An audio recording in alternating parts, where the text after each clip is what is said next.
Maybe you can give me a quick idea where everybody is from. Mostly tuning we in from. have, I think mostly we have Nairobi, but either way, I can let everyone talk on their own. So, Rachel, you tell us. I'm from Nairobi. Ah, good to know.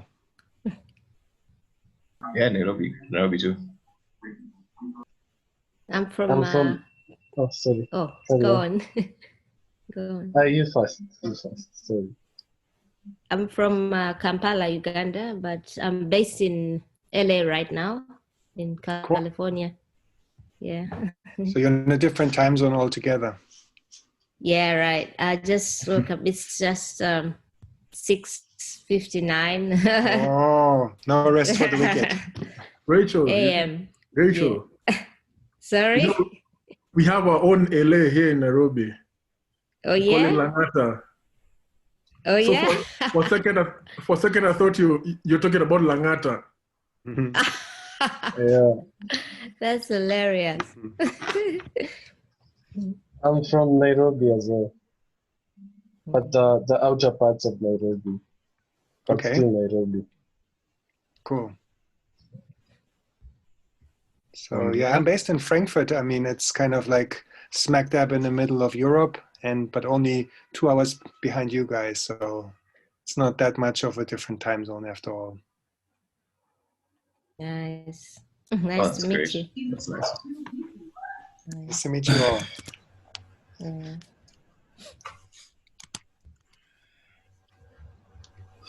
Cool.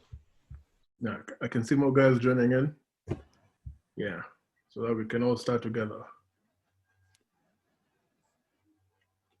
I think we have 2 more left guys to go. Master Luminary and Shock. Shock is joining in. Luminary. Kadawa. Oh yes, and Kadawa. Oh yes, let me call Kadawa.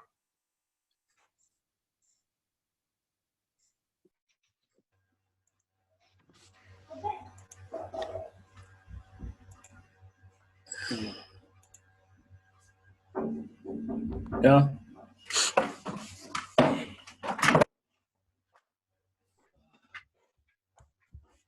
Monria, where are you tuning in from today?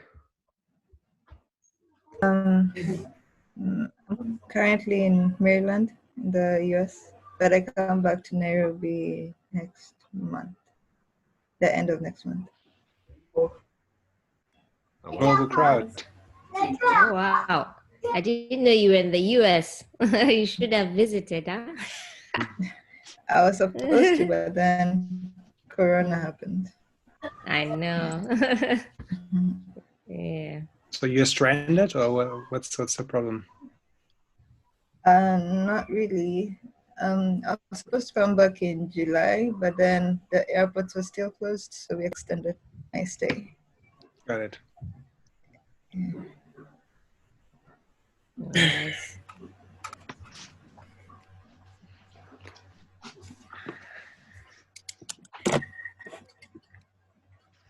Mike, how about we get started and people can join as they arrive? Okay.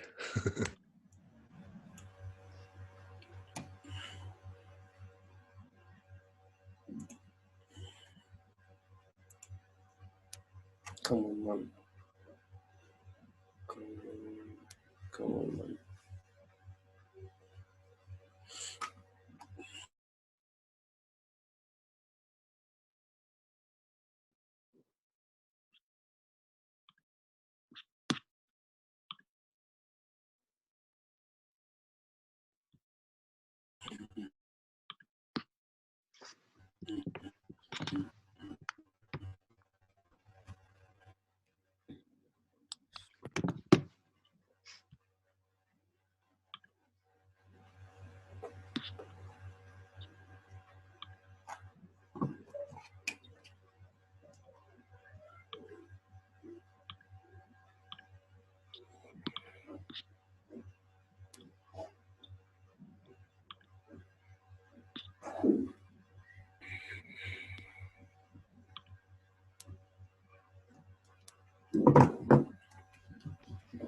Luminary won't be able to join us. today. He's still unsure about Friday as well, but we hope he'll join in. Yeah, guys, thank you for joining us again this Wednesday. I hope everyone is okay. Everyone is warm. Everyone is all right. Again, my name is Mike Muema. Do I need to introduce myself again for the sake of the, oh wait, yeah, everyone. I would like to know. Oh, you would like, oh, okay, sorry. Yeah. So my name is Mike Muema, music producer, DJ, and lecturer from Nairobi. I do mostly production than DJing. DJing is my side gig, so production comes first. Currently, I'm working under different and various projects here and there. Working alongside Cook Studio. That was my last gig. So Cook Studio Africa. Before that, I was doing more of radio and TV commercials and advertisements. I've worked with agencies over time. Other than that, I'm a lecturer. I teach music production and sound engineering at ADMI. That is Africa Digital Media Institute. Yes, and I'm happy to be here today. Yes, and on the side, yes, I have a small business. I manage a small restaurant. I am a chef. Oh, actually, I'm a chef, but certified, professional chef, certified. And people tend to ask how do I balance between everything, you know? But cooking and music making, there's a lot of similarities, right? Yes, actually, you can never go wrong with food whenever there's music. So everything balances vizuri. So sorry, vizuri is very well in our language. I like that. Karibu. Very nice. Yeah. Karibu. So today, yes, karibu. Karibu to this. So I'll let you take over and at least introduce yourself and what we'll be doing today. And guys, I hope everyone was able to join Metapop. And the ones who submitted their mails, you can refresh your mails and check on LANDR. Your mails should have been registered under LANDR. So whenever you can, go make some good music with the free sample packs that will be available in the website, and let's make fun together. Yes. Awesome. Yeah. Take us away. Thank you, Mike.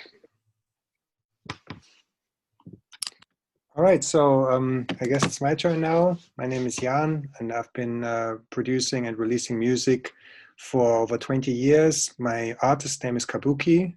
You will find a lot of my music on Spotify, SoundCloud, YouTube, and I started to do a lot of hip hop and jungle originally in the late 90s. It was kind of the first music that I started to also make myself a name, and I was able to tour the world and, you know, release on a lot of different labels. And then over the past 10 years, I started to also get more and more into lecturing.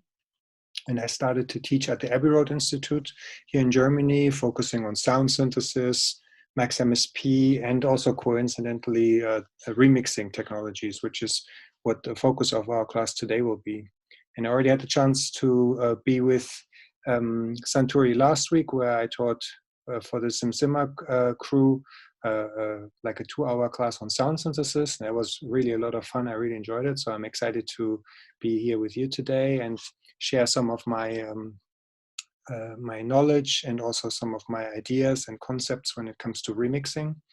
And just to give you a basic idea what to expect. So today's module will be separated in 3 parts. The first part will be a little bit more passive and more historic. I will go through the history of remixing with you, so you also get an understanding where it all came from.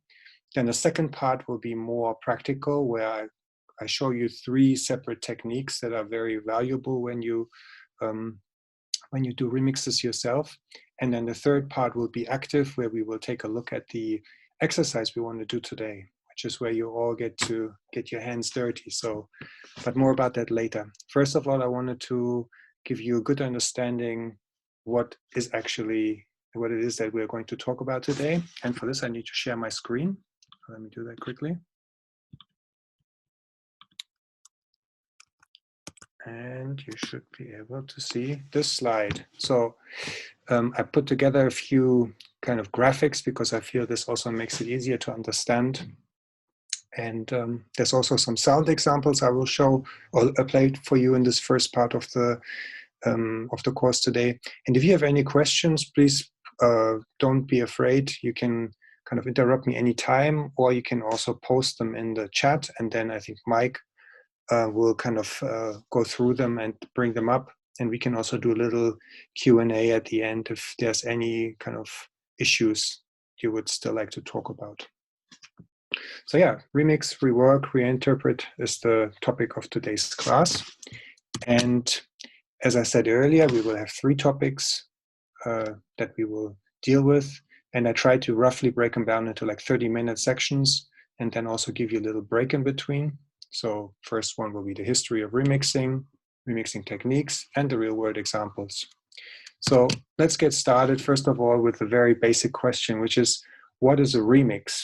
And, you know, this is, I think everybody has their own little definition of what actually makes a remix what it is. And there's also in different art forms, you know, like a visual artist will have a different answer to this compared to somebody who's doing music. So I thought it's a good starting point to, you know, just agree on a definition what a remix is. So I found this on Wikipedia, and it says that a remix is a piece of media which has been altered from its original state by adding, removing, and or changing pieces of the item. The characteristic of a remix is that it appropriates and changes other materials to create something new. And you will see I highlighted some of the words that I feel are important in this definition. So first of all, it has to be something different from the original state. So I think, you know, there's kind of a gray area between what some people might call mashups, where they just combine 2 different pieces of music into something new. Because here you can see it has to be about adding, removing, or changing pieces of the item. So I think this is kind of crucial, that you're not afraid to tear it apart and put it back together like you hear it in your head, you know, that you don't just use the a cappella and put another drum beat underneath it and be done with it, because then you are kind of lacking the chance to also add your own personality. Because as you see at the end of the sentence, what I feel is really crucial, you have to create something new, because a remix is a great opportunity to showcase who you are as an artist. And I actually, the very first release I did in 1996, that was actually a remix commissioned by Jazza Nova. That was a very popular kind of a production outfit here in Europe in the 90s. And my very first piece of music was basically a reinterpretation of one of their tracks. So over the years, I remixed a lot of different artists, some very famous, some very unknown. And I always tried to also make sure that, you know, I had a chance to put my stamp on the remix, because when somebody heard it, they should also think like, wow, this is really unique and something I want to find more about, that they kind of also became fans of my music in the process. This was always my ulterior motive of remixing somebody else's work. What's kind of crucial also to understand is which technology was necessary for the invention of the remix. Because as you can imagine, you know, back in the day, in the 18th century, people were writing music on a piece of paper, and then there was a score and somebody would interpret it at the piano. So this was not the time where it was actually possible to use somebody else's kind of sound and then reinterpret this. So this is the first question we should figure out together, is which technology was necessary for an invention of the remix? Does anybody have an idea? Anybody want to say what it could be?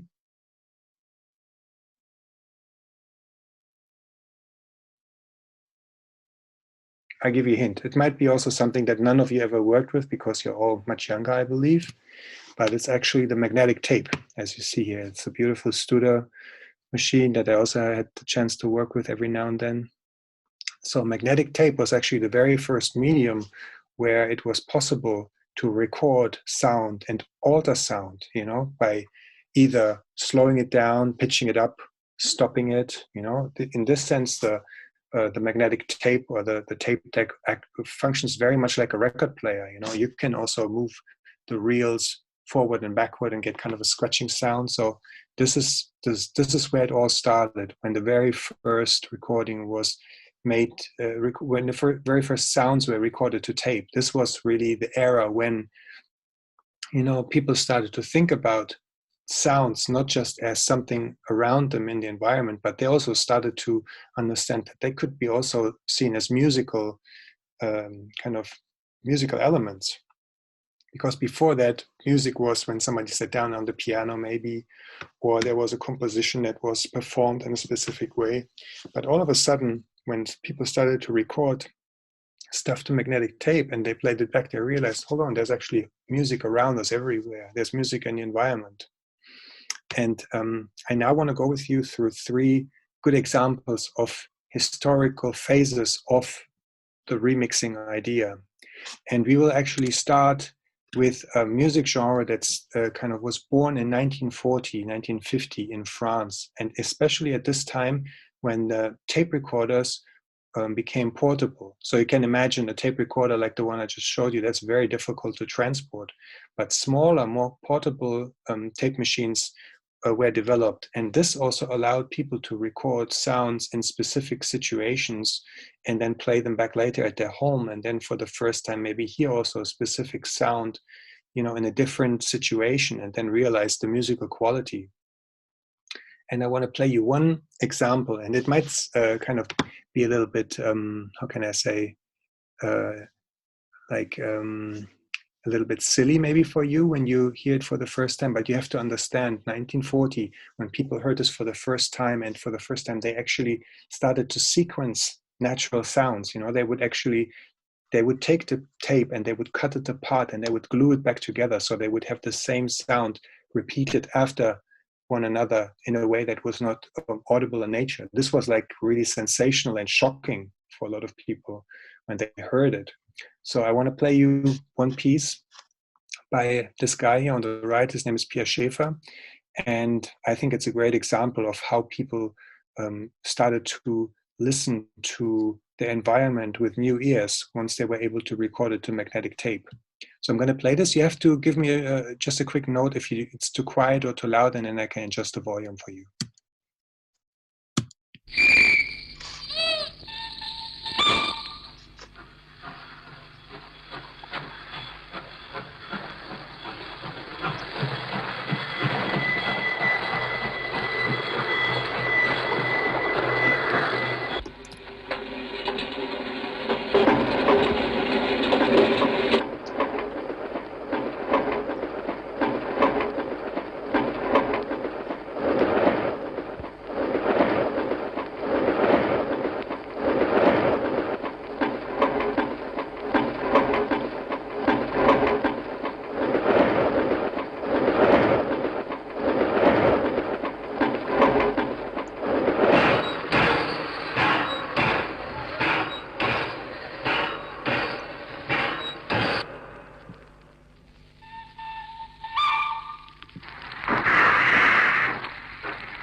So that was Pierre Schaeffer in 1948. Can anybody tell me, what did you actually hear there? What do you think Pierre Schaeffer recorded on his portable tape recorder?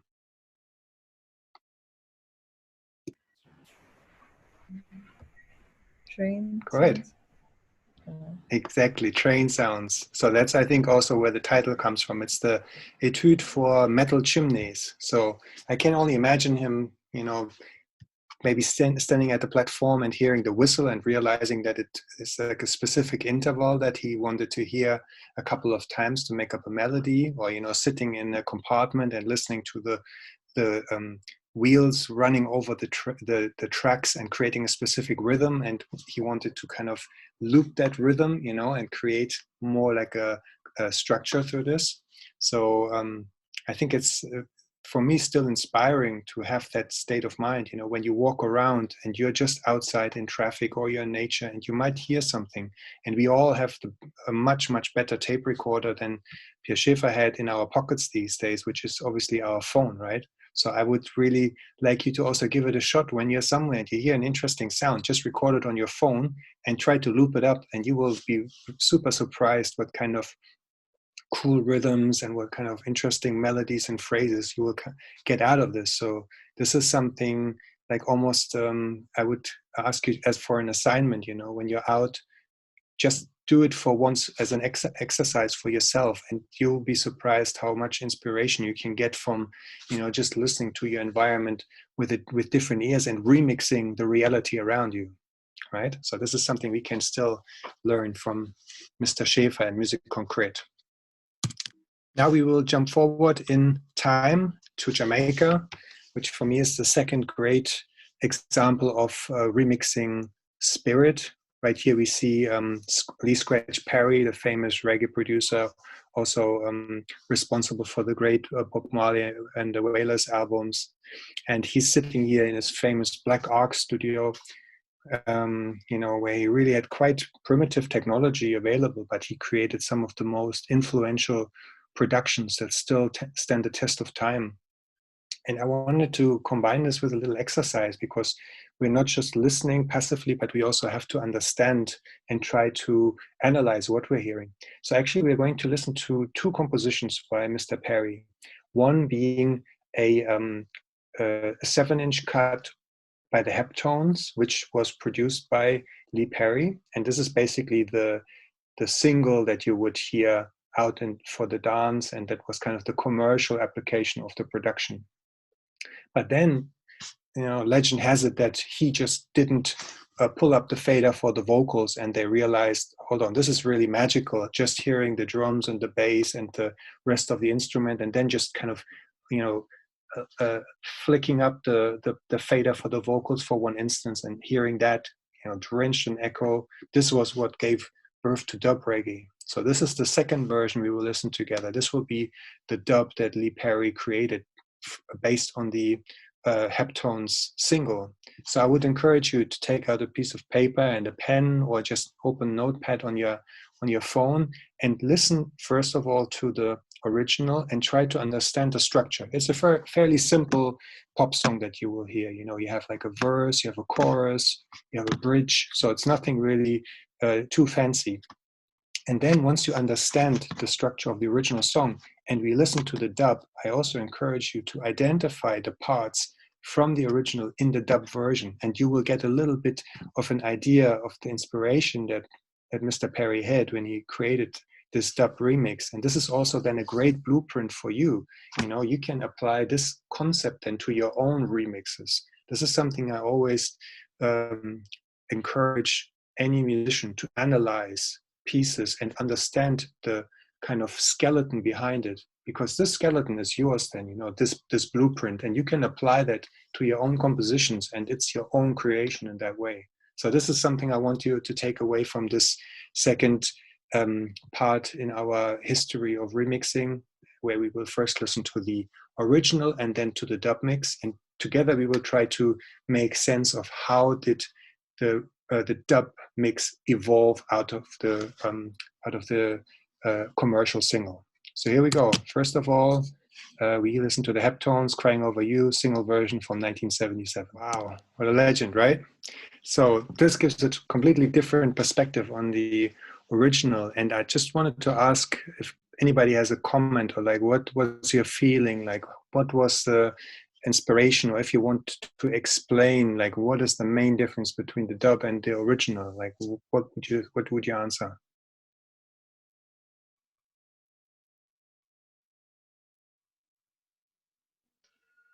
I think there are lesser vocal parts in the dub than there was in the original.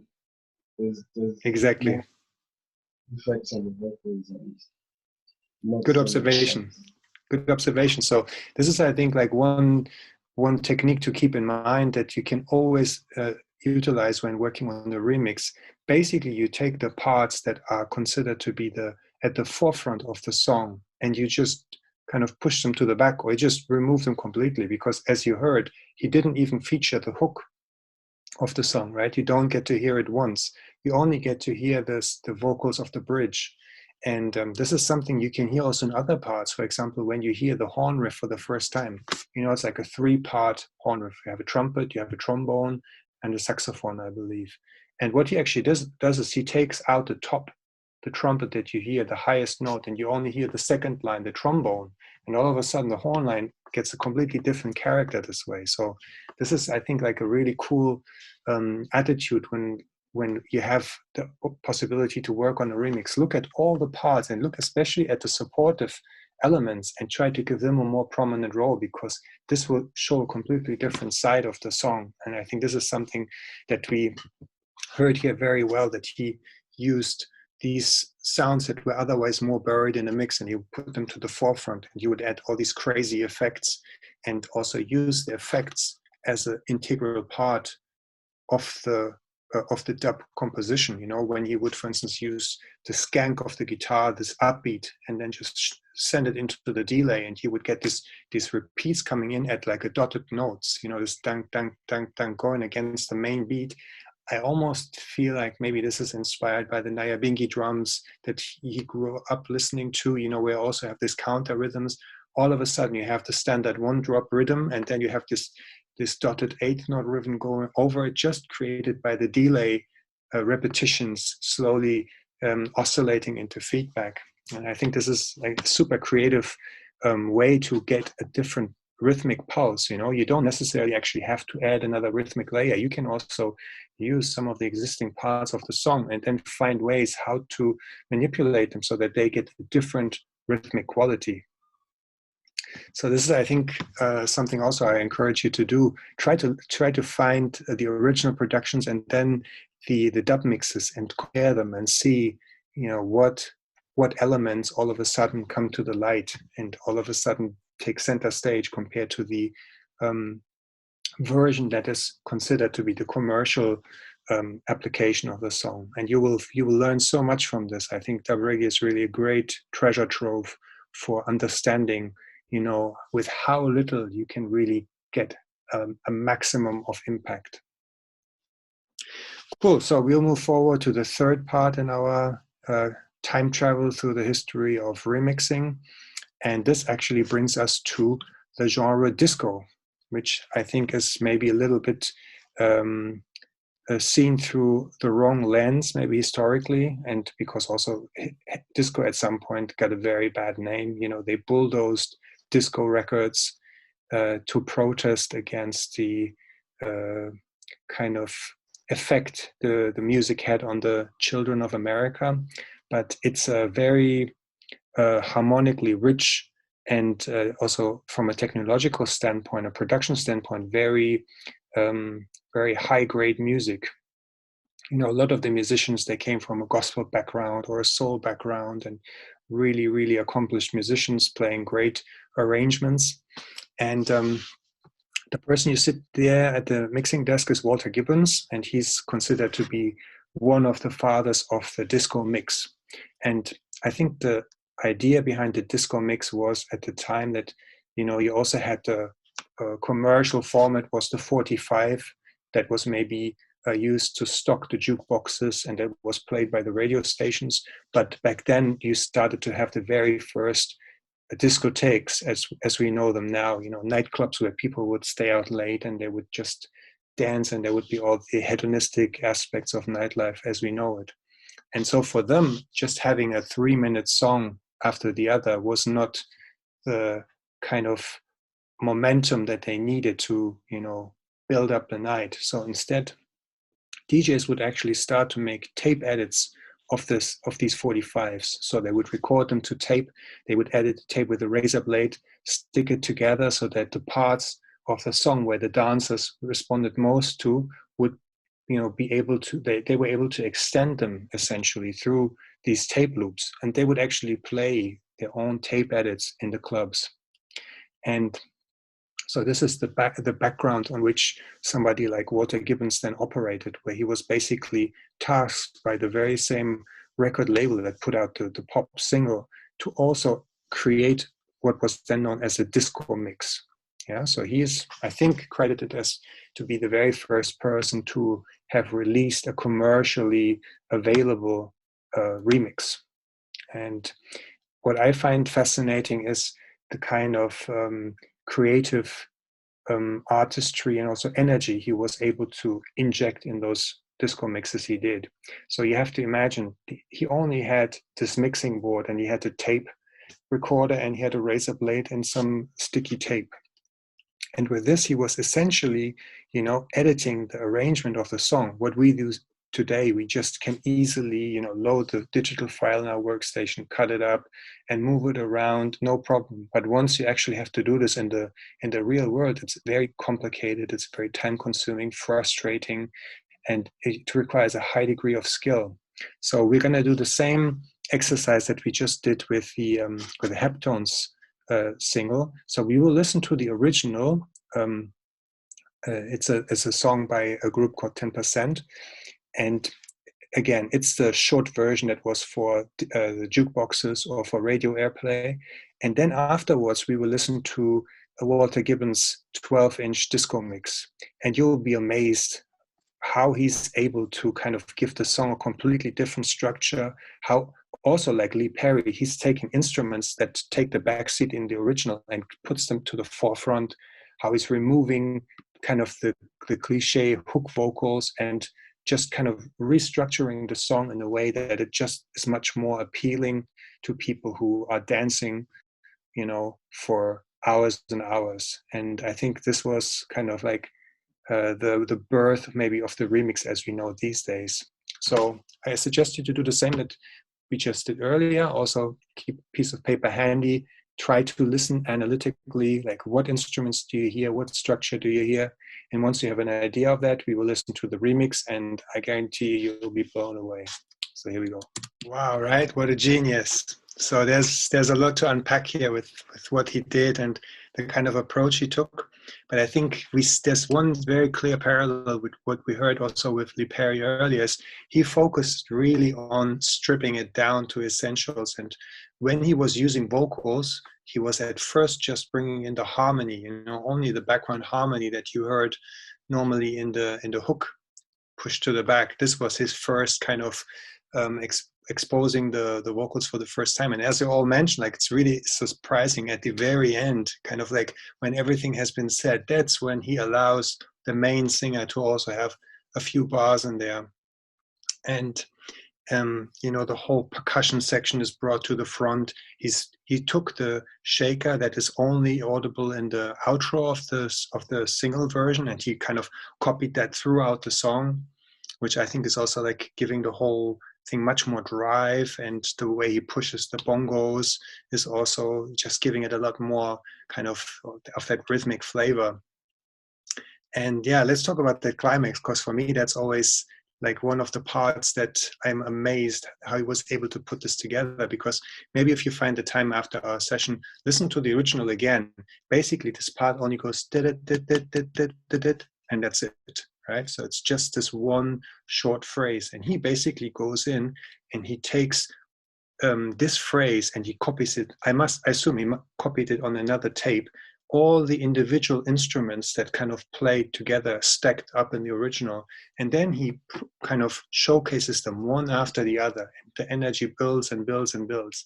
And I think this is really an amazing effect he was able to pull off with so few tools he had at his disposal. And especially, I think he was very keen to showcase the beautiful quality of the strings, make them play out. And also, as Melody said, the brass that comes out at the very end, you have the brass and the electric guitar playing together. So there's some really beautiful moments in the remix. And, for me, I've been listening to this like for a while to study it and to understand like what went into it.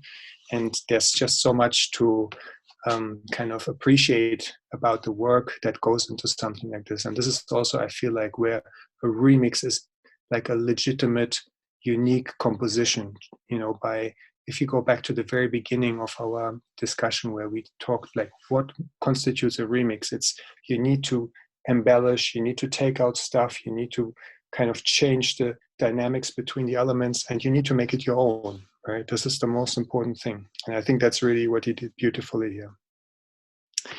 Okay, so I would say we use this moment for a break. Now it's 5 o'clock. Let's meet back here 5:15, and then it becomes a little bit more hands-on, a little bit more practical. And yeah, I'm looking forward for the second part with you. See you in a moment.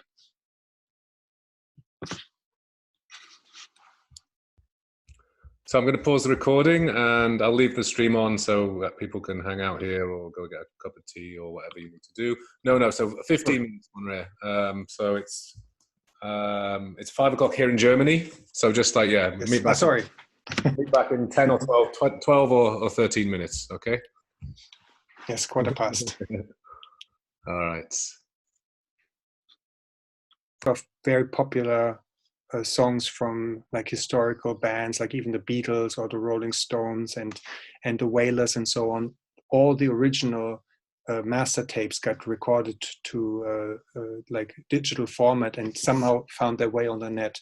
So you will hear a lot of kind of producers using these to understand, first of all, the recording process behind it, but also to shape their skills, because you will be able to have very popular songs and then you can kind of put your own stamp on it. But this is obviously highly illegal. So what I would recommend, and this will also be the third part of our workshop today, is joining one of the platforms that actually make it legal and very easy to for you to have access to master stems of the official artists. Actually artists these days kind of go out of their way and encourage young producers to make their own versions of these originals. So that is definitely like, you will have a whole treasure trove, and you will also see later the song we're working with is, I think, a very good example of something, that can be very inspiring for you as a producer. And also another thing you can always do is just approach the artist and approach the label. This is something also, that you should not shy away from. If you are kind of somebody who's up and coming and you feel like, I really like this artist and I really want to remix the song, you can always just write to the label, you can write to the management. And I know quite a few examples of artists who actually then received the material and they were allowed to, produce the remix, and in the end, kind of use it for their own, not for commercial usage, but on their SoundCloud. And this can also build bridges and open doors for you. And yeah, platforms of famous songs, again, I would kind of gravitate towards those that hold remix competitions. There's quite a few on the market that you can use. And then you will have, let's say, well, obviously depends like what kind of music you're after, but let's say more electronic pop, you will also find on platforms like Metapop, or also Splice has these competitions. And this is a really good place to get started and also be heard. I think that's another benefit of working with remixes. In the end, we will also look at some of these, and then you can also, I can also share some links. Maybe we have our own little community now on Metapop, so we can also continue this discussion there, and we can share platforms. Cool. So, yes. Can I top up to what you just said in regard to getting master stems from popular songs? Mm-hmm. For a long time, I've been making remixes for a long time, for a very long time. And one thing about, let me put it in context for Kenyan artists, Kenyan producers, Kenyan DJs. There's normally that fear from artists they normally get when someone asks to do a remix. There's that fear of maybe your remix might be better than my original song. So many people shy away from that. And I've come to experience that with so many artists, especially with some of the remixes I've made, which are on my SoundCloud, by the way. If you can follow me, please follow me on SoundCloud as Mike Muema. Nice. Very much. So I will listen. I've had that beef between labels and producers where a producer will shy away from sending the stems because they feel like I'm not really comfortable. Maybe your song might be better than my original piece, so I will not give you the stems. So that is actually one of the main issues that so many young producers are facing right now in this industry, and you'll find so many young producers are inclined to making remixes for guys who are,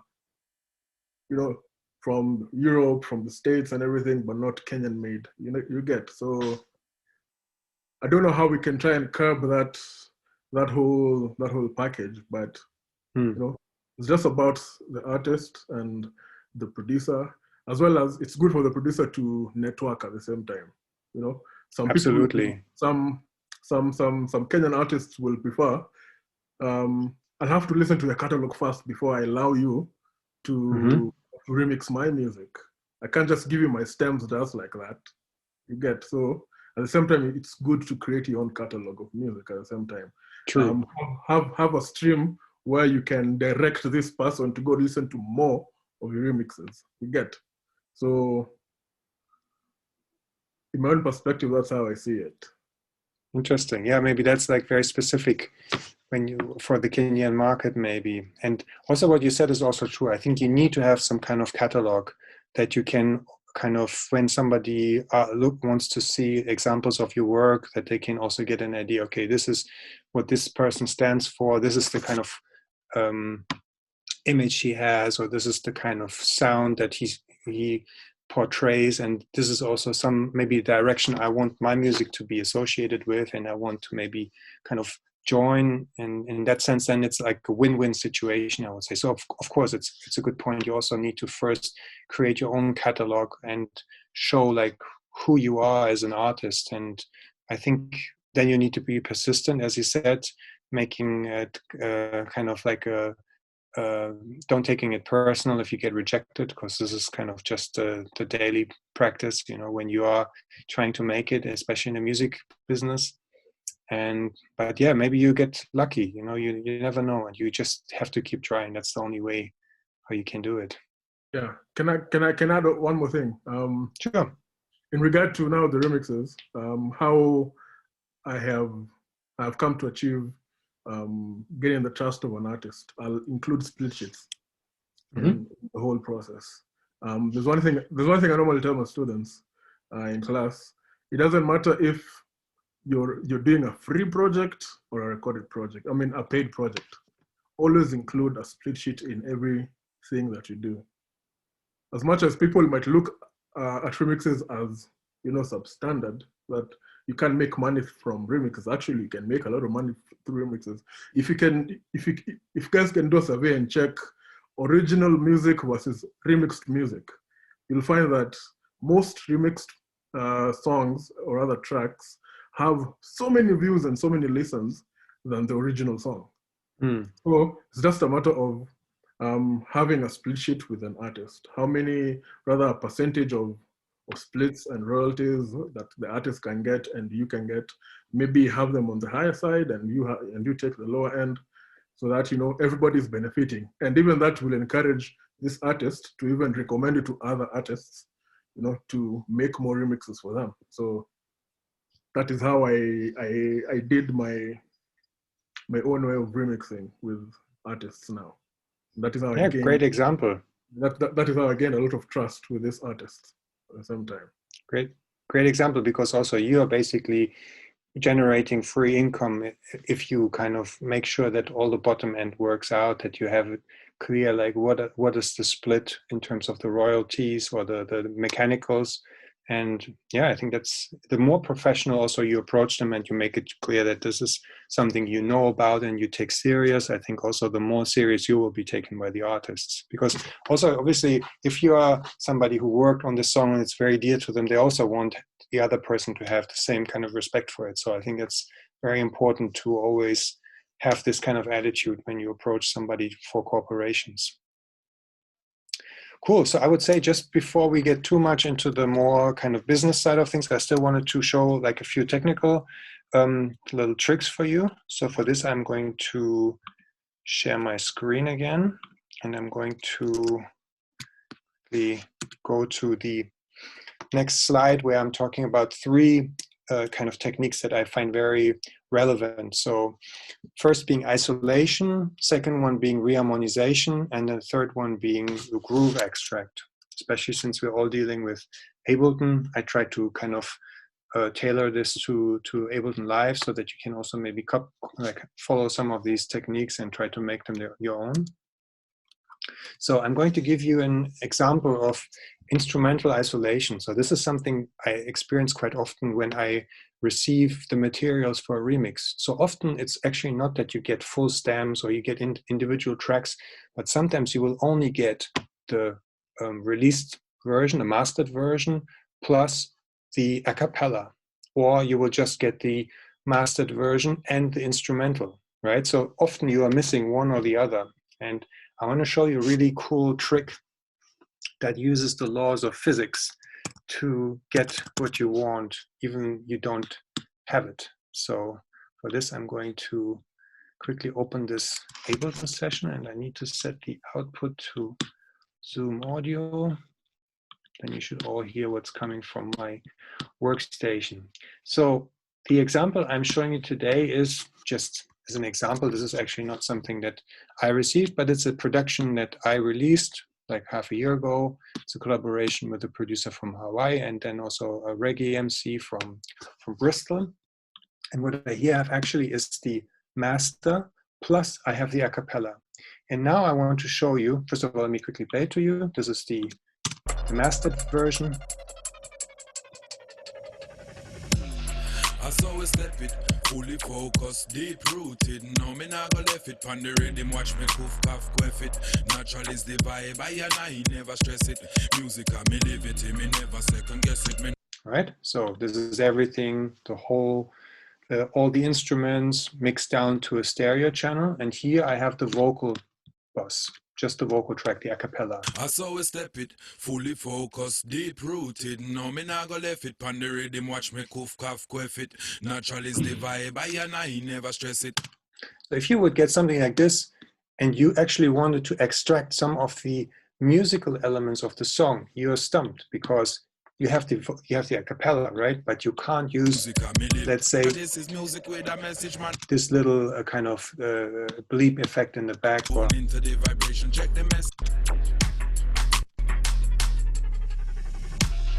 any kind of little hit you want to have, you know, it's all kind of masked by the vocals. So this is what I'm going to show you today. This is like a very old technique from, yeah, I would say it's kind of like the hip hop guys that actually started with it, because we are going to make use of a phenomenon where we are basically able to neutralize certain frequencies by inverting their phase. So you might have heard the term phase. This basically explains the direction that the waveform is moving. So you have a positive phase that moves up and you have a negative phase that moves down, and they move around a center line. Okay, so if you would take a pure sine wave that just looks like, you know, this, everybody knows what a sine wave looks like. So if you just have this kind of in a positive motion moving up, and then you would copy it on the second channel and you would actually invert the phase so that it doesn't move up first, but it moves down. and you play them both side by side, you will hear nothing, absolute silence, because they cancel each other out. The positive and the negative motion cancel each other out. And this is what I'm now going to use for my example, where I'm going to show you how you can create an instrumental from these two set of stereo files. And the plugin we need to use for this is the utility plugin. And when you just play it like this, you know, you have the same volume, you have the same stereo width. I saw a step it, fully focused, deep rooted. All that happens is that the vocal is louder. I saw a step it. Right? But here comes the trick. When I flip the phase, I can do this by clicking these buttons here on the input, and then find the exact volume that the vocal sits here in the stereo recording. You will notice that it disappears. So check this out. I'm going to play it, and then I'm going to reduce the gain here. And after a while, you will notice that the vocals disappear. I saw a step it, fully focused, deep rooted. No, me not go left it on the rhythm, watch me. Right, you only hear like a very faint echo that is kind of part of the effects that are included here in this stereo file. But essentially, we basically eliminated the voice.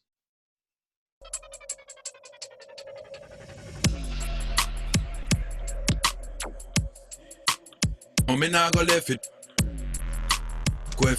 So this is really, really a cool tool for exploring, you know, what kind of material you can get out of a limited set of stems. And there's a couple of producers who are really expert masters at this isolation game. There's a DJ from New York called KDEF, and he's basically an absolute wizard. He can take an old James Brown recording and he can just isolate the bass guitar in it, and it's really amazing. They use like tools like Melodyne, where you have also like a spectral component where you can, for each band or for each frequency range, you can flip phases and adjust volumes. So this is a very interesting technical tool for you if you have certain files or kind of parts of a song, but other parts are missing. With a little bit of luck and a little bit of technical expertise, you're actually able to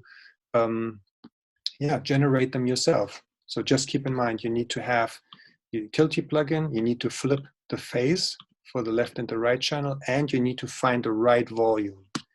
And obviously the positioning is very crucial. So in this case, here I was lucky because, you know, I recorded them both, I bounced them out at the same time. But let me just demonstrate to you what happens if it's just even off a few frames, right? So I'm just going a few samples. So I'm just going to use, like, zoom in really on a really fine level and just change it, and you will all of a sudden hear the vocal come out again.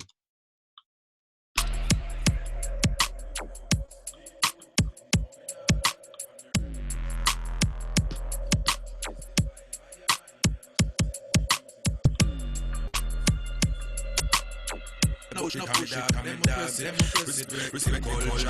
I'm in the left to defend it and respect my black queen. Cause this is music with a message, man, a royal warrior from the house of King David. The world is in trouble, but we come yourself to save it. Natural levity, the Trinity, we build up from the basics. We hunted and we hated. They see God in our faces. It was written then hidden, but yeah, so this is maybe just like a little example. You will hear this phasing sound, and if you're lucky and everything locks in, it just completely disappears. So this was kind of like my first thing I wanted to show you, how to use isolation. Any questions maybe then that we can just kind of work through this step by step?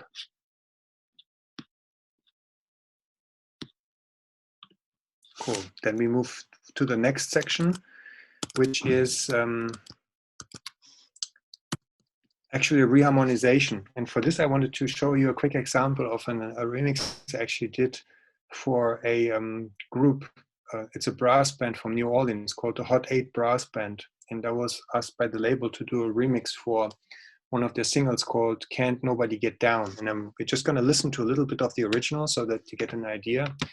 And then I will show you the actual session that I produced the remix for, and I want to show you a little bit how I approached it, because for me what was very important for this remix was to have a tonality and kind of like a vibe to the song that would match also what my audience kind of would appreciate and showcase their music in a specific setting. So it was a little bit difficult with the original tonality, and I will show you the tricks that I used to make it fit more the genre of music that I am active in. So first of all, I have the video because it's really cool to see them also in their environment. A little excerpt of the Hot 8 brass band, and this kind of music, it's called second lining. So, what they're doing there, I believe, is called second lining. So they're kind of like a marching brass band, but it's also like a very kind of urban sound. As you can see, it's also a lot of young people getting into it, and a lot of people from New Orleans. They listen to bounce music, which is kind of like a blend of like rap with this kind of second line element to it. So I just find the whole culture really fascinating. You see these Mardi Gras Indians, they have their own kind of outfits and dances and culture, and it's like a super deep experience that comes with it. So I wanted to obviously honor this and also find a way how to incorporate it into my sound, have the more, let's say, this kind of electronic aspect to it, also showcase a little bit the jungle and hip-hop roots where I come from. So there's the tonality of the song, which is very kind of like a dominant 7 blues vibe, which was very difficult for me to fit into kind of like a production that would work for my dance floors. So I will show you now the actual live session that contains the parts, and then I want to show you how I basically focused on individual sections of the song, and then used this technique I told you about, or I showcased earlier in the slides, the reharmonization, where you basically take something, a melody or a chord progression, and you put it into a different harmonic context. And through this, you're basically giving it, it's almost like you have a sculpture and you're looking at it from a different angle, and then you see a different, almost like a different piece of art through this. And this is a technique I really like a lot. So just bear with me while it's loading. I tried it once before and it wasn't actually also crackling too bad. All right, here we go. So this is actually the whole session as that I also submitted for the master. I just disabled the bus processing because this would have been a little bit too much. But now I can show you the kind of structure that goes into it. So you can see I always like to have these bus structures, because this allows me to kind of group elements together and also make it real comfortable to have each group sound good on its own before I combine it with another group. So just quickly go through the drums.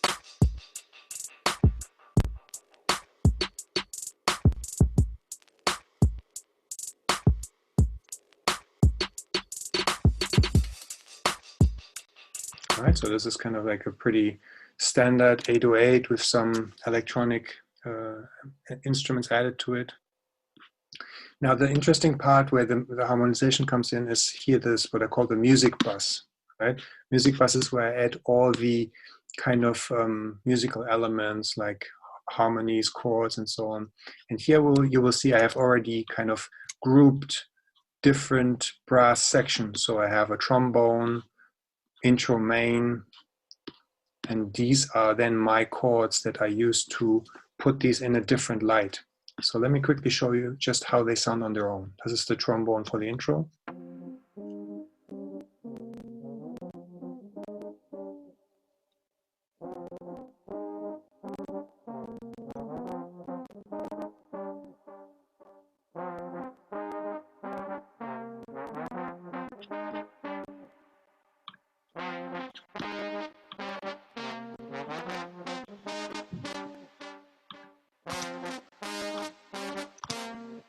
So this was kind of like, for me, this riff, like just a minor pentatonic, I felt like this is like a really good kind of starting point, because I can bring this tonally in many different directions. But for the meat and bones of the song, I was looking for something else that is more harmonically interesting, that has more like a definite character.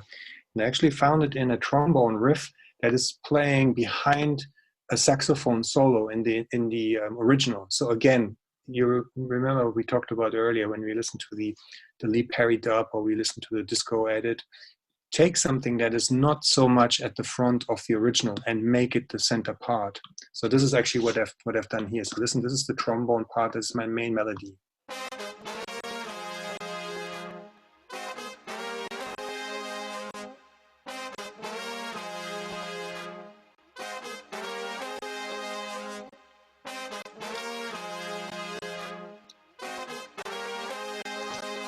Right, it's just this little 4-bar riff, and now I had all the freedom. Again, it's like a very kind of a minor, like it's a third voicing you have in there. So it gives me again a lot of freedom what I want to do with it. So now I show you what I actually chose in terms of the chords. So this is something like a process of experimentation. I'm actually using like a very simple 3-note chord progression that goes against the bass line. You will see later when I play the bass, it becomes like a different kind of, gets a different harmonic element to it. But important is, one tip when you're dealing with reharmonization is try to look for the top note of the melody where it rests, you know? And if you make this the top note of your chord, you can get away with a lot of really interesting harmonies that were actually not there in the original. So let me play these chords.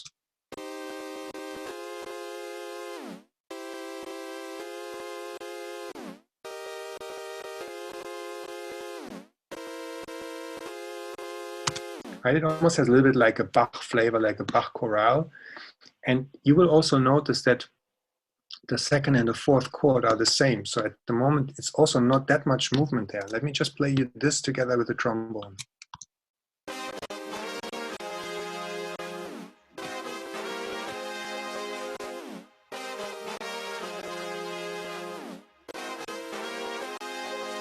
Okay, now we're getting a little bit, already we're establishing a tonality, but only when I bring in the bass will everything become clear. So for this, I will just quickly play you the bass on its own first.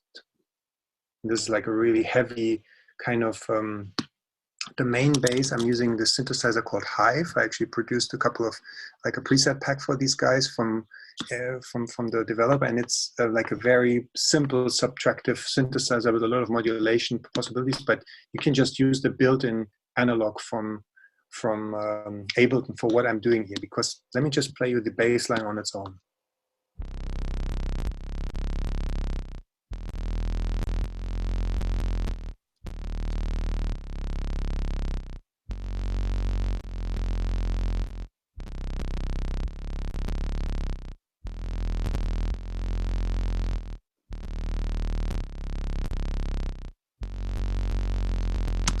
Right? All of a sudden it gets a different twist. Now it doesn't just have this kind of pentatonic minor flavor from the horns. It doesn't have this kind of chorale flavor from the harmonies, but I'm doing like a few kind of gospel-y maneuvers here with the bass line where I'm using, you know, these half step and kind of dominant chord approaches here later on that are more chromatic.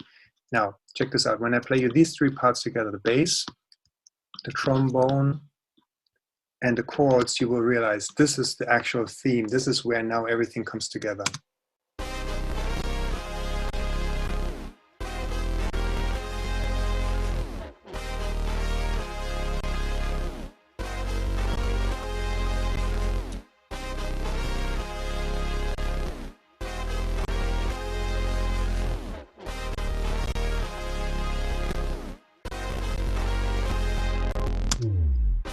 So this is kind of like my secret weapon when I have some harmonic material and I want to really put my stamp on it.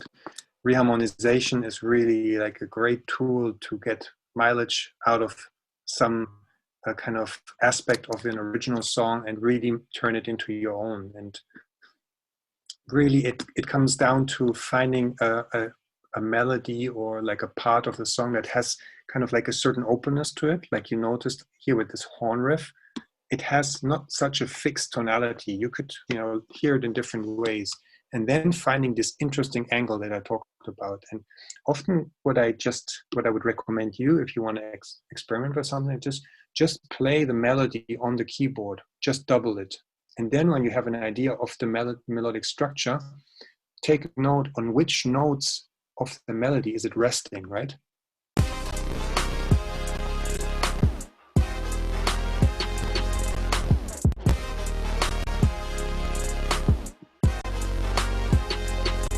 Because the melody is always, it always rests on the same two notes. But what I'm actually doing, I'm taking different chords and putting different chords underneath these resting notes, always making sure that the top note stays within this chord, because then it sounds very pleasing to the ear, and there's a certain kind of guide rail that the ear can follow, but you can go like really wild places. So if you like what you're hearing there, make sure to check it out on Spotify. And I also did a remix for Tinashe for the pop singer, which was also really, really an interesting experience, because I also did like a really crazy jungle, gospel-y kind of reharmonization. And I'm using always this approach, you know, understanding, finding like a simple, open theme, understanding how it works, and then trying to, you know, put my stamp on it. And this is, I think, really like the second great technique I would recommend you to learn, which is reharmonization. And for the third one, actually, this is, I have to go back to my original Ableton session that I opened earlier. But I do this. Any questions maybe from your side that we can discuss?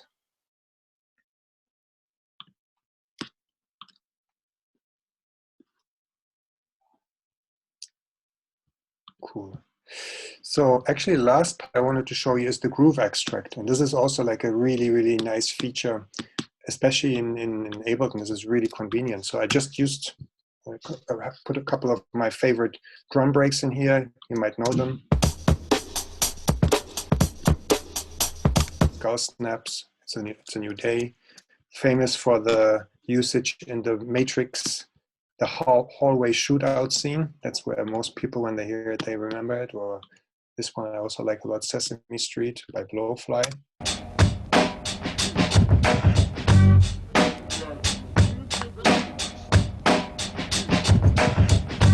So they all have something similar, which is they are all not on the grid like you would expect, you know, a drum machine to operate, or like a sequence that's quantized to operate. So maybe we use the It's a New Day break as an example, so I can show you what I mean by groove extract. So this for a moment.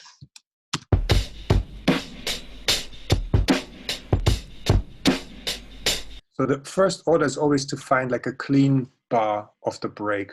You know, this one I just took off the vinyl record, so as a result, you know, there's like a little bit of missing here at the end. So let's get one clean bar. So you can see what I did first was I tried to understand like where is the first kick of the second bar. This is actually here, right? This would be the 2 or the 3, depending how you see it. And it also starts with the dun, with a little up, like a little pre-kick. So we also need to make sure that we have the 1 on the 1. And here you also see something very interesting that's specific about this break. We have kind of like the hi-hat and the actual hit on the kick kind of a little bit off. So depending where you decide you want to make the cut, it will get a little bit of a different groove. But let's check. This should now give us like a clean bar. There we go. All right. Now it just can, this was originally like a 90 BPM.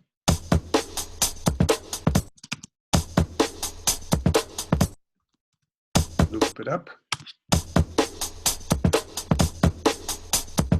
Now at the moment what I'm doing is basically I'm speeding up or slowing down the break depending on the song tempo. So let's go a little bit closer to where we are here. There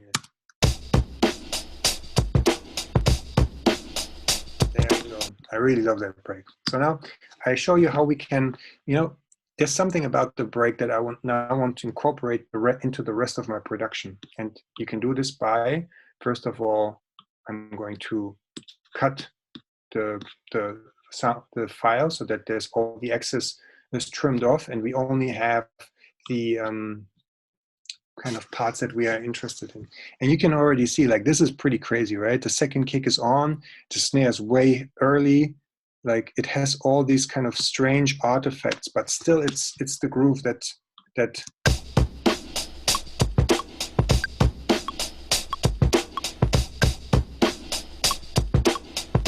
a bit too off, hold on.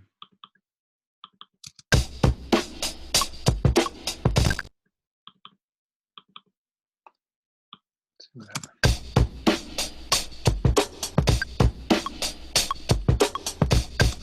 Just let me get a couple of generations back.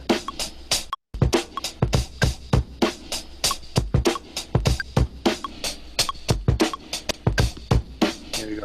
Sorry, that was a little mistake. You know, it's always important to keep a good overview on the kind of structure. So as I said, it starts the dun with a little kick before the one. So that was the mistake. I didn't change the end afterwards. So here again, I'm going to cut it. So you see it's a little bit early, other hits are a little bit late. And this is really what makes the flavor of a drum break or a specific drummer. You know, there's drummers like Clyde Stubblefield. When you analyze their grooves from the James Brown records, you will see he has just a certain flavor to it. So long story short, how can I extract the DNA of that break, the groove? It's really simple. So you can see, first of all, you need to understand like what elements there are.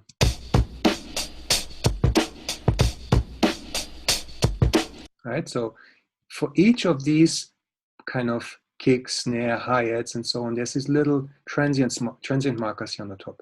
This one actually we don't want because I don't hear anything there. So this is just kind of like maybe some artifact from the vinyl. So here you just can hit delete. And now this transient marker is gone, this little gray arrow on the top. So this is kind of all the preparation you really have to do. Just make sure that they are all kind of matching also the position of the individual hits. So sometimes you might want to get in here and decide, okay, do I want it to start here? You know, this is important because this is kind of the anchor for your groove in the end. Just kind of clean it up and make sure that these transients all match the position of the hit. And when you're confident or you're happy with what you have, now comes the magic trick. Right click on the sample here in the lower section of your Ableton session, and then you select extract groove. Sorry, I have it set on German, it says Groove extrahieren, but it's just the same function. So when you do this, you get this little progress bar, and now you still need to do a little bit of work before you can actually benefit from this. So I'm just going to show you this using the 606 kit. This is kind of like always a very nice example kit to understand like how does the groove work.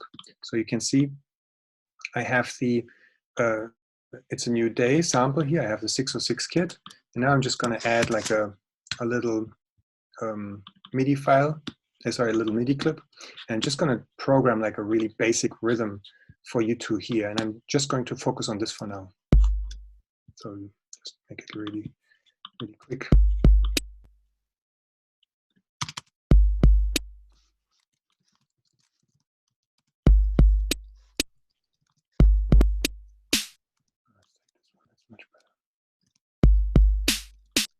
A kick drum here.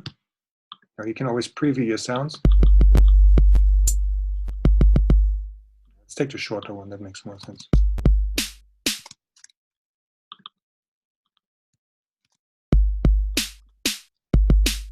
All right, cool. Something like this, and then we get some hi-hats going and just use the pen tool for that. Maybe also get a little bit of velocity. You know, it doesn't just sound like machine gun firing.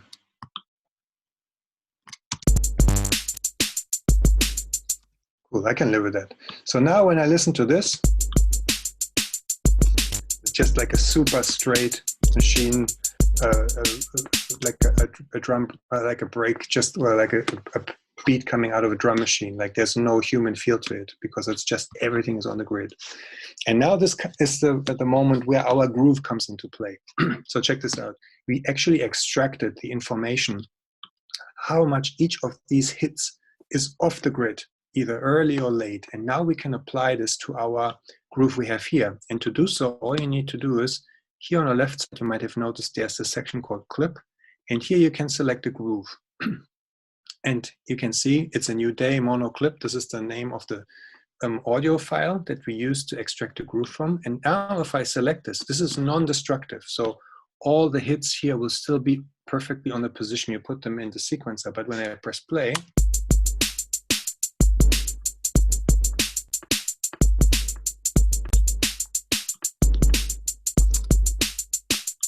all of a sudden it has like a real interesting groove to it that, you know, it doesn't sound robotic at all. And what's really cool is I can unsolo it and play it together with the original sample, and you will see it fits perfectly.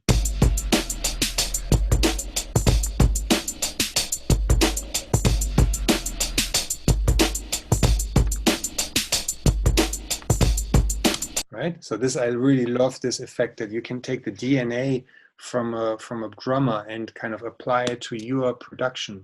You know, for instance, now if I would also kind of, if I want to program a bass line for this now, I can use the same principle, because I can also apply the same kind of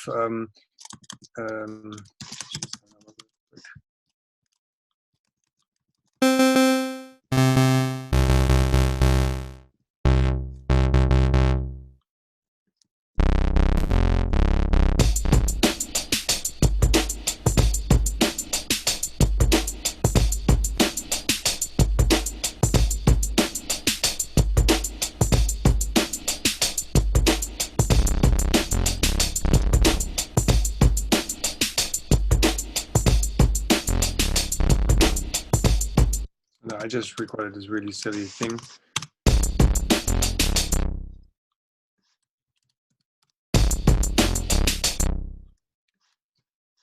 So a little longer. Okay, and I try to also play a few syncopes in here so that I'm not always on the down bar, downbeat. So.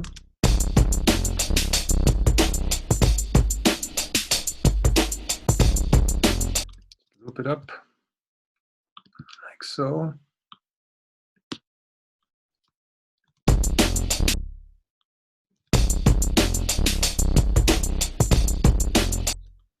This one.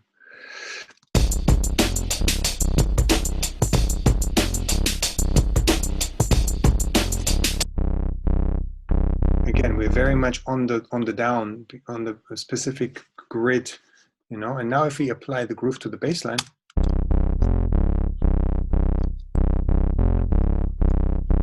depending like where a drum hit falls in the original, you will also have the possibility, especially like the last kind of 8th note.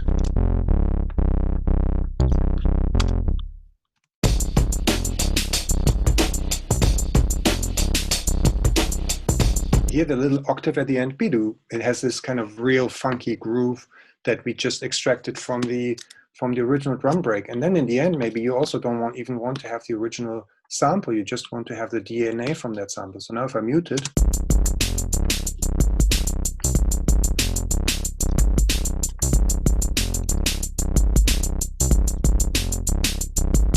right? So this is kind of like my technique, how I like to use the groove extract. And this really gives you a lot of possibilities to get the kind of spirit of previous recordings and, you know, apply that to your own productions and get real funky and real off the grid and loose with that. So these were my main techniques I wanted to show you. Anything you might want to ask? Anything unclear? Does any processing affect the groove extraction? Any processing you might have on the audio MIDI track? You mean what kind of processing to apply to the sample you extract a groove from? Does any processing you put on the track affect the groove extraction? No, it's actually just straight up, you know, just a 6x kit, and I just added it to it, and that's all really at this moment I was able to do. Obviously, next step I would maybe, you know, add some kind of compression to it and so on. But yeah, it's really straightforward, because I show you just like one last trick before we're signing off. If you actually want to see what the groove is doing, there's also a trick to that, because if you select the MIDI clip here and you select the individual events, you can actually consolidate this. And what this does is it kind of prints the effects of the groove on this particular MIDI file. So let me show you how it looks like. So now here, this is our version where we have everything on the grid, and then the groove is applied afterwards. But now check this out. If I consolidate it, what happens, just do one bar like we have it here, you will see that the positions of each of these elements change, because now I'm kind of writing the groove into the file. I have to hit consolidate. Did I do it? No, it didn't.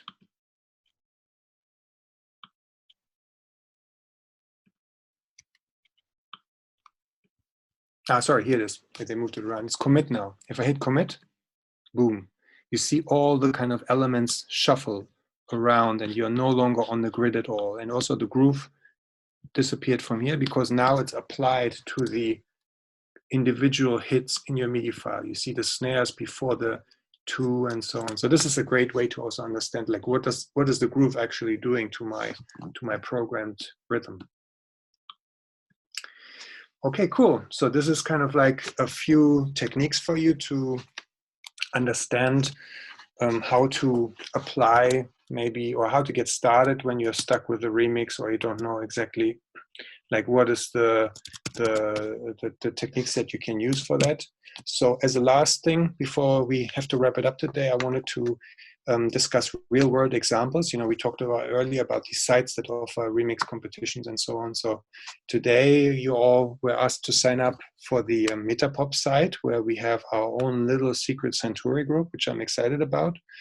And I spoke with the guys, especially Kia, who's also on our group. He's one person managing the whole Metapop project, and he was very supportive to have our, you know, to provide us with our own little group there.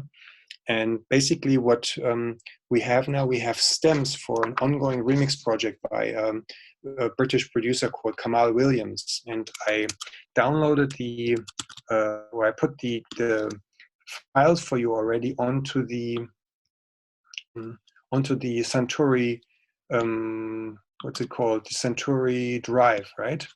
And you can, within our Metapop group, you will also see the link where you can find these.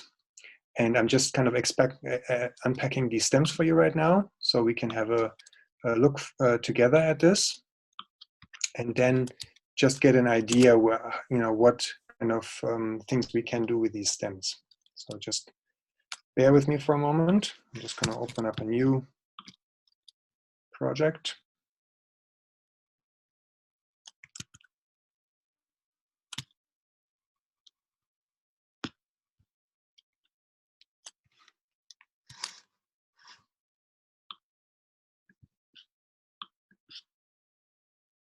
There we go.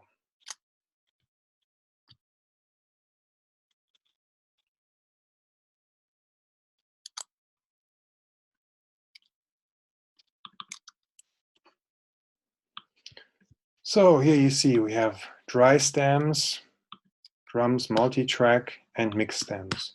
So as I showed you earlier, it's really up to you how you want to approach this. You know, you could work with the dry stems or with the multi-tracks, and like my first order of action is usually then to just import them into my project. Little trick: when you drag and drop files into Ableton, if you hit Command, it generates the individual tracks for each of the files that you import. You can already hear while it's building the waveform overview.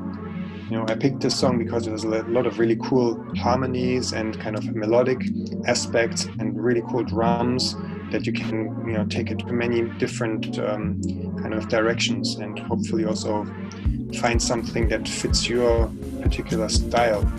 You can see there's like a really cool bass here, like a synth bass, saxophone, Rhodes, Juno. And the idea would be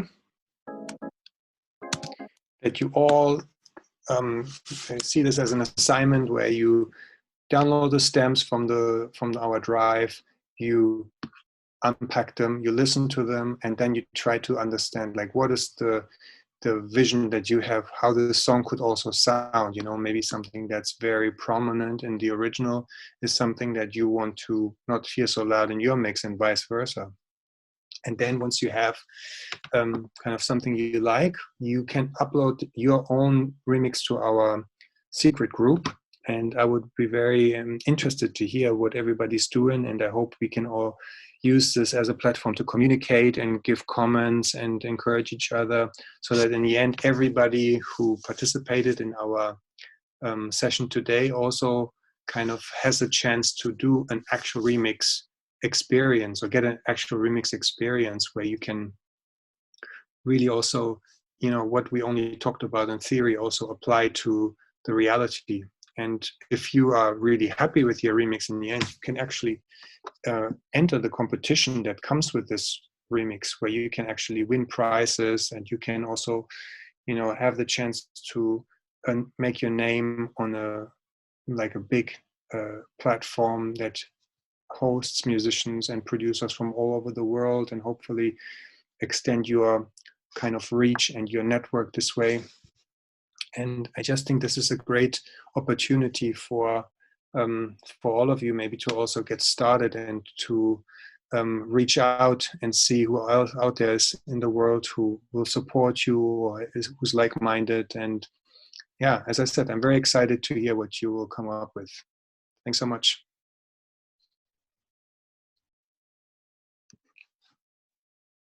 Wow, thank you, Jan. That was amazing. Appreciate it. Yeah, actually, a few mind-blowing moments in there. Anybody got any comments or questions they'd like to direct to Jan at this time?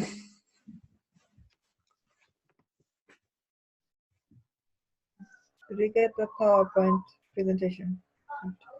Oh, good question. Good point. Jan, would you share the PowerPoint as well? Could we put that in the on the drive as well? I just have to check, because some of the material, what I can do is, you know, for the parts where I'm kind of having the sound files, I will just put the links to the maybe Spotify or YouTube. That definitely can work. So I'll make a PDF for you guys. Sweet. And do people feel they'll be up for entering the remix challenge, for working with that material and sharing stuff on the Metapop platform? Yeah, for sure. Give it a shot. Yeah, definitely. We're gonna try. I want to see a Santuri winner. Yeah. Is there a deadline for submissions? Yeah. Let me check. It's until, so 15 days left. But in terms of the Santuri stuff, I mean, our next class is Friday. That's obviously quite soon. Maybe we could plan I don't know, Mike, what do you think? What do you think is a good time to connect again over these remixes? I'm not sure if you guys are open for tomorrow or early Friday, so that we could connect with that, if that's possible. You want us to make a remix in one day? It's very possible. It's very possible. For you, it is. You're a pro. I'm not a pro yet. I mean, I don't think there has to be a hard deadline. And tomorrow here is Thanksgiving. I have a lot to do right now. Like, yeah. Okay. Maybe there doesn't have to be a hard deadline, but we could we could check in there and see if people have uploaded stuff and leave comments and during the course of this sort of masterclass, it can be something that is continuing alongside the main classes. And maybe we check in every time there's a class just to see how people are getting on with that. David, do you mind talking about the presentations for next week? Is everyone meant to come up with something, or should we wait for classes to end and then we present whatever we've learned through the whole course? Yeah, it's a good point. So I mean, really, if we look at the next few classes, so we have one on Friday, which is about sonic identities, which is very much like going to be quite involved in how to build instruments inside Ableton and so on. On Monday, it'll be more about mixing, like some real practical mixing tips from Jane. And then the following Friday, it's like we're having this CDR showcase. So we'd really like you to share some work that you've been doing. Either it's something you've been working on through the course of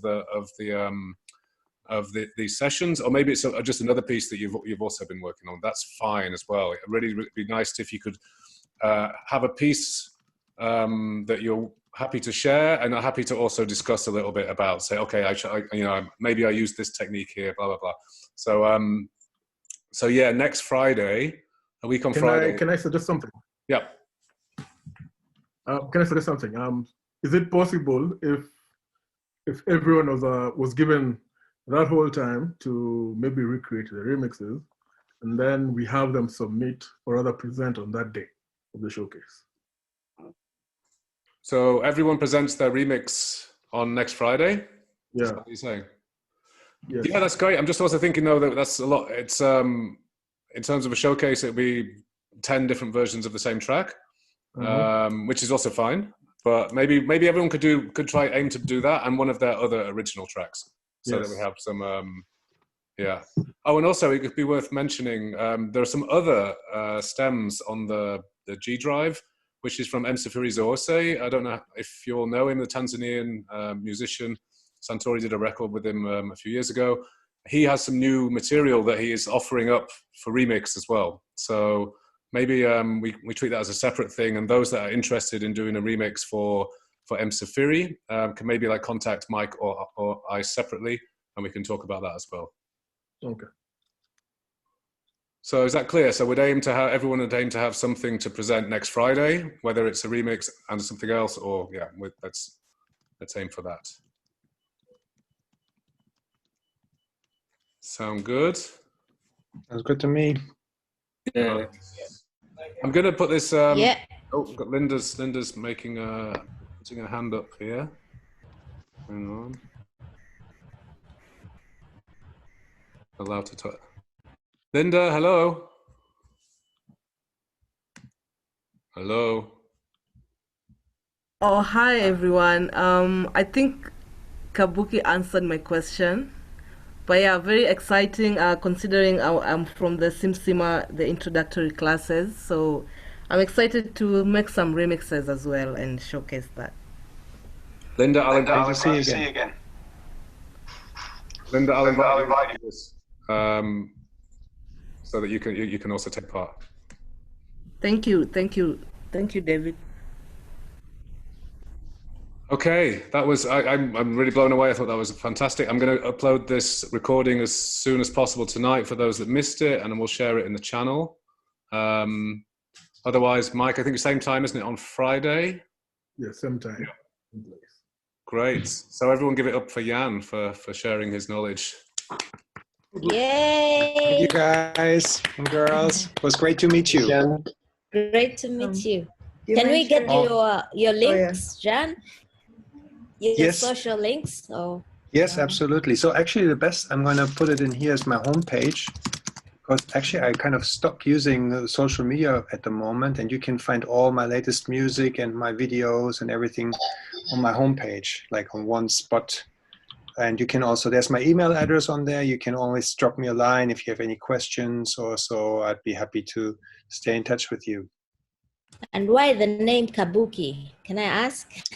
Sure. So this is actually in Japan, they have this theater called Kabuki, and it's just one actor, but he can play many different roles depending on the mask that he's wearing. So I always like Okay. this idea, you know, you can be an artist, but you can have many different personalities and ways to express yourself and just kind of change the mask. So this is where it Wow. comes from. Wow, that's amazing. Nice. Thank you. Thank you. Yeah. It's great to And, meet you so- all, and all the best. Great. Thank So we're you. doing the remixes for next Friday, right? Next Friday, yeah. But you can also post things as you go along, so people can comment and suggest things into Metapop. I think you treat it as a living thing to get feedback. So that's really where the sort of social element comes in. So if you've got something in the next couple of days, throw it up there and let people know. And I think that's a good way to keep the creative juices bubbling. And I'm also listening in, and I'll be also commenting. Nice. Okay, so we'll call it a day. Thanks, everybody. Have a good night. Everybody. Have a good night, guys. Good night. Take care. Bye. Okay. Night. One more thing before guys leave. Please remember to recheck your mails from LANDR. Regard to the subscription to the free sample packs. So if you can, please check. If you haven't got a mail yet, please be patient. A mail is gonna come.